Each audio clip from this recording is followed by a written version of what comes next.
Portlock was cursed and Bigfoot's place and nobody goes there. Hey guys, on Alaska's rugged southern coast lies a ghost town with a reputation so chilling that even seasoned hunters avoid setting foot there. Portlock, or Port Chatham as it is sometimes called, is one of Alaska's strangest and most unsettling abandoned communities. A place where unexplained disappearances, eerie sounds, and violent encounters with a creature of legend drove its residents to flee not once, but 4 times. The story of Portlock is not just another campfire tale. It's a saga that spans centuries, blending folklore, oral tradition, and disturbing historical accounts into one of the most terrifying mysteries in North America. On the surface, Portlock seemed like an ideal place to settle. Located on the remote Kenai Peninsula, the area offered abundant fish, fertile land, and rich hunting grounds. Yet from the very beginning, something about this place resisted human presence. The first record of the area dates back to 1785, when British Captain Nathaniel Portlock anchored off its coast. His crew discovered evidence of an abandoned native settlement, puzzling them. Why would anyone abandon such a resource-rich location? Their questions only deepened when sickness swept through Portlock's men, accompanied by an unshakable sense of dread. Fearing something beyond their comprehension, they begged Portlock to sail away, and he did. Remarkably, they weren't the first Europeans to experience this. 6 years earlier, Spanish explorers landed in the same place. They too were stricken with illness, and reported hearing strange, haunting cries echoing from the forests. Terrified, they fled, leaving the area untouched. One possible explanation for these eerie beginnings is infrasound, low-frequency vibrations that humans cannot consciously hear but can cause nausea, dizziness, and overwhelming fear, known to be produced by certain predators like tigers and whales. Infrasound could explain the dread that early explorers experienced. But if it wasn't the land itself, what predator was generating such effects? That question would linger for centuries. By 1867, the Sugpiaq people attempted to make a home in Portlock. For a time, the land's abundance promised a prosperous future. But soon they reported terrifying raids by beings they called the Nant'ina, half-man, half-beast giants with cannibalistic tendencies. According to oral traditions, these creatures attacked at night, stealing food and sometimes dragging villagers away. When hunting was poor, the Nant'ina allegedly turned their attention on the Sugpiaq themselves. After repeated assaults, the community abandoned the area, leaving behind only stories of horrifying encounters. In 1921, outsiders tried again. This time, settlers built a proper town with a cannery, school, and post office. Determined to succeed, they enforced strict safety rules, curfews, armed guards at night, and a ban on entering the fog-shrouded forests. For nearly a decade, Portlock seemed to thrive, but overconfidence proved deadly. As the rules relaxed, the horrors returned.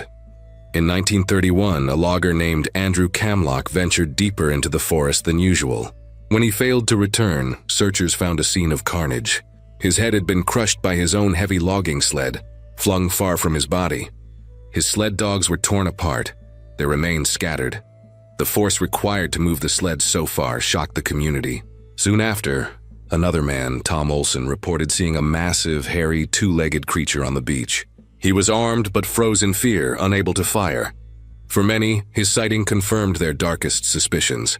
The Nant'ina was real. Camlock's death marked the beginning of a grim chapter.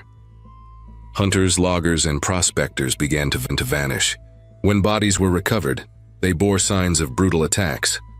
Mutilation, deep claw marks, and crushing injuries. Skeptics blamed bears, but locals insisted the wounds were unlike any bear attack they had ever seen. The town reinstated curfews and patrols, but fear spread faster than reassurance. People whispered that the creature was growing bolder, coming closer to the heart of the village. By mid-century, Portlock had become a town under siege. Residents claimed up to 36 people had gone missing, with some bodies turning up mangled beyond recognition. Finally, in 1950, the townspeople had enough. The exodus was sudden and desperate. Families abandoned homes, businesses, and belongings, leaving Portlock a ghost town almost overnight. Only the postmaster lingered briefly, but he too fled after hearing heavy, two-legged footsteps stalking outside his barricaded building. Portlock never recovered. Even after its desertion, strange events continued.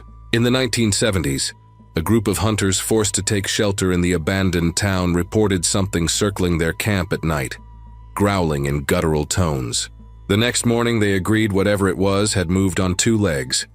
Another hunting party found 18-inch-long human-like footprints near the remains of a moose, dragged off without a trace. In 1990, a chilling story emerged from Anchorage. A paramedic tending to an elderly native man casually mentioned hunting near Portlock. The man, despite suffering a heart attack, grabbed the paramedic's shirt and demanded, "Did you see it? Did it bother you?" His terror was so intense that guards had to restrain him. Skeptics argue the Portlock story is folklore amplified by fear and isolation. They suggest mutilated bodies were victims of bear attacks or logging accidents. The sickness and dread described by early explorers could be explained by natural infrasound, or even toxic plants. Yet questions remain. Could a bear truly drag a sled and crush a man's skull with such force? Could storms really account for the reported upside-down trees driven into the ground, roots sticking skyward? Skeptics struggle to reconcile these details, while believers insist they point to something beyond ordinary nature. Among the Alutiiq, oral histories about Portlock vary. Elder Sally Ash downplays the role of the Nant'ina, insisting people left for better schools and opportunities in nearby towns. Yet even she admits strict rules were enforced to avoid provoking whatever lived in the forests. Her cousin, Melania Kell, strongly disagrees. In a 2009 interview, she described the Nant'ina as a real and deadly predator that killed residents and drove them away. These conflicting accounts show the tension between rational explanations and the power of oral tradition. The Nant'ina fits neatly into a global pattern of cryptid legends: the Yeti in the Himalayas, Bigfoot in the Pacific Northwest, the Yowie in Australia. All describe tall, hairy, human-like creatures inhabiting wild, remote regions. Some cryptozoologists argue the similarities suggest more than coincidence. Could the Nant'ina be a relic population of archaic humans or an undiscovered primate? Without evidence, it remains speculation, but one that fuels endless fascination. Portlock's legend endures because it speaks to something deeper than a cryptid sighting. It embodies our fear of the unknown, our vulnerability in the wilderness, and our uneasy relationship with nature. The Nant'ina, whether real or symbolic, represents a force humans cannot tame, a reminder that some places resist settlement for reasons beyond our control. Even today, the site of Portlock draws researchers, adventurers, and thrill-seekers. Drones, thermal cameras, and archaeological studies continue to probe the abandoned town. Yet no definitive answers have emerged. Perhaps that's why the story still resonates, because mystery itself is terrifying. The Portlock, Alaska Bigfoot horror story is terrifying, not only because of what people claim to have seen, but because of what cannot be explained away. From early explorers stricken with dread, to cannibal giant legends, to mutilated loggers and mass abandonment, the history of Portlock reads like a horror novel grounded in unsettling reality. Whether the Nant'ina is an undiscovered predator, a cultural metaphor, or a myth magnified by fear, the town's story forces us to confront the limits of human understanding. Portlock stands as a reminder that some mysteries may never be solved, and that perhaps in places like Alaska's wild coast, we are not the top of the food chain after all. Part of what makes Portlock's legend so powerful is how it highlights the impact of fear in isolated environments. In remote Alaska, communities had few ways to escape or call for help when danger struck. The rules imposed by settlers, curfews, armed patrols, avoiding foggy woods, were as much about managing collective anxiety as they were about practical defense. Over time, these measures reinforced the idea that something malevolent lurked in the wilderness. The Nant'ina became the embodiment of every unexplained noise, disappearance, and dark shape glimpsed among the trees. One of the most baffling elements of Portlock's story is the claim that entire trees were discovered driven into the earth upside down, roots exposed like skeletal arms. While some attribute this to violent storms, others argue the precision and consistency of the phenomenon suggest otherwise.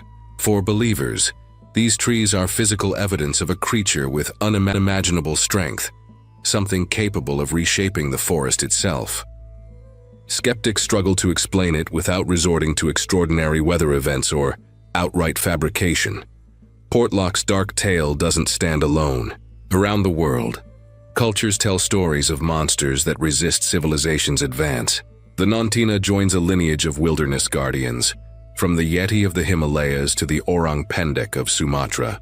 What sets Portlock apart is that its legend isn't based solely on fleeting sightings or footprints. It's tied to repeated mass abandonments of an actual town.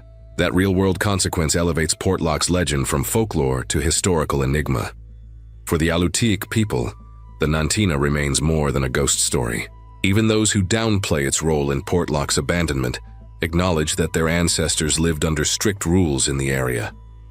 Stories of the creature still shape behavior today, with locals advising hunters to avoid the region or to remain quiet if they must pass through. The Nant'ina, whether real or imagined, continues to influence how people interact with Alaska's wilderness nearly a century later. In recent decades, television shows, podcasts, and documentaries have breathed new life into the Portlock mystery. Programs like Expedition Bigfoot have investigated the site, while online forums buzz with speculation about what really drove the townsfolk away. Some dismiss these portrayals as sensationalism, but they also serve an important function, keeping Portlock's story alive and ensuring it remains part of Alaska's cultural identity. Even without proof of a flesh-and-blood monster, the Nant'ina symbolizes nature's refusal to be conquered.